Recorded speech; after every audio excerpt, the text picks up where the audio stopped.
How to fix the CapCut to not reduce noise, try again later problem. Hey guys, welcome back to the channel. If you're getting this problem, it could be because of the internet connection. In that case, make sure you have a stable connection and try to relaunch the application. In order to find the reduce noise option, just tap open the CapCut, open any of your project that you want to edit the noise or reduce the noise to. Click on edit and slide towards the left, and here is the reduce noise option. Just tap on toggle on and you're good to go. However, if you cannot find this option, you can go and update the app to the latest version. In order to do so, just tap open the Play Store on Android, then search for CapCut and tap on the update button if available.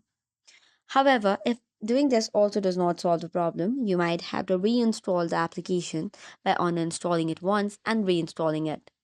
Once that is done, if you open and relaunch the app, your problem should be fixed. So this is all for today's video. For more such contents, do not forget to hit the like and subscribe button. Thank you and keep watching.